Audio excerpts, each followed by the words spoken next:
नमस्कार, Yogita's kitchen recipe मध्ये आपलं स्वागत आहे। बऱ्याचदा काय होतं, केळी जास्त पिकली की फेकून दिली जातात। तर याच पिकलेल्या केळ्यांचा वापर करून आपण आज मिठाईचा प्रकार बनवणार आहोत, जो खायला टेस्टी, बनवायला सोपा आणि हेल्दी सुद्धा आहे। याला आपण केळ्याची बर्फी सुद्धा म्हणू शकतो। तर सुरुवात करूया।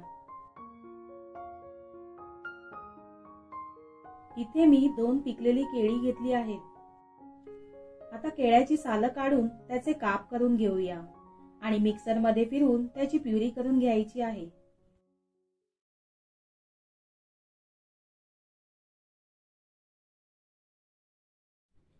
तर अशा प्रकारे केळ्याची प्युरी तयार करून घेतली आहे।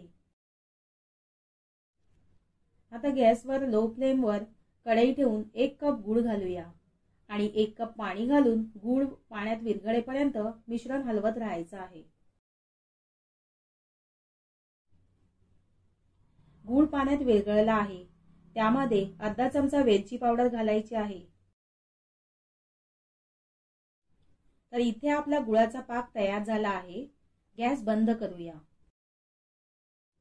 आता पुढील कृती करण्यासाठी गॅसवर पॅन ठेवून त्यात 2 चमचे तूप घालायचं आहे। यावर आता 1 कप गव्हाचं पीठ घालायचं आहे। गॅसची फ्लेम लो टू मीडियम ठेवून याला सतत हलवत छान भाजून घ्यायचं आहे। तुम्ही पाहू शकता, पीठ चांगलं भाजलं गेलं आहे। यामध्ये आता पाव कप बारीक रवा घालूया। रवा घालून मस्त छान मिसळून घेऊन भाजून घेऊया। अशा प्रकारे खमंग भाजून झाल्यावर गॅसची फ्लेम लो करायची आहे आणि यामध्ये केळ्याची प्युरी घालायची आहे। केळ्याची प्युरी व्यवस्थित पिठामध्ये मिसळून घेऊया आणि पुन्हा मिश्रण छान भाजून घ्यायचं आहे। मिश्रण चांगलं कोरडं होईपर्यंत भाजून घ्यायचं आहे। आता जो गुळाचा पाक करून घेतलेला तो यामध्ये घालायचा आहे।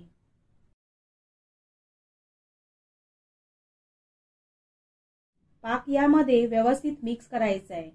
याचा घट्टसर गोळा होईपर्यंत परतून घ्यायचा आहे। या मिश्रणामध्ये ड्रायफ्रूटचे तुकडे घालूया आणि परतून घेऊया।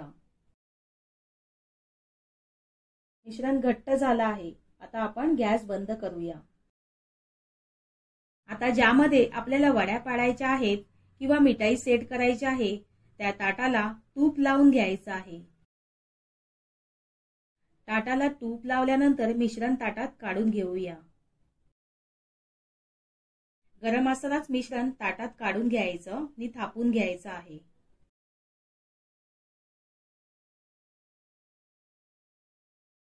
मिश्रण थापून झाल्यावर वरून ड्रायफ्रूट घालूया।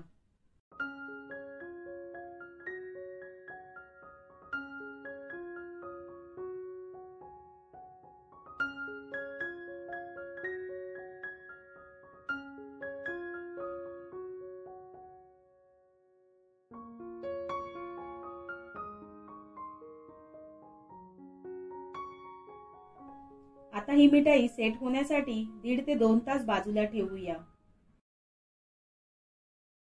2 तासानंतर पाहूया, मिठाई छान सेट झाली आहे। वड्या कापून घेऊया।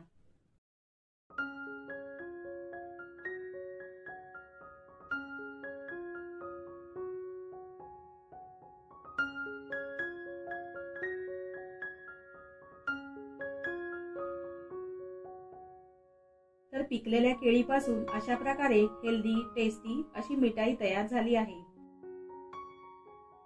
जास्त पिकलेली केळी फेकून न देता अशा पद्धतीने केळ्याची बर्फी तुम्ही बनवू शकता।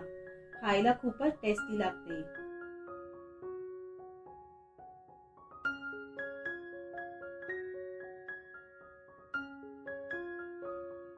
तर व्हिडिओ आवडला तर लाईक करा, कमेंट करा, चॅनलला सबस्क्राइब करायला विसरू नका। धन्यवाद।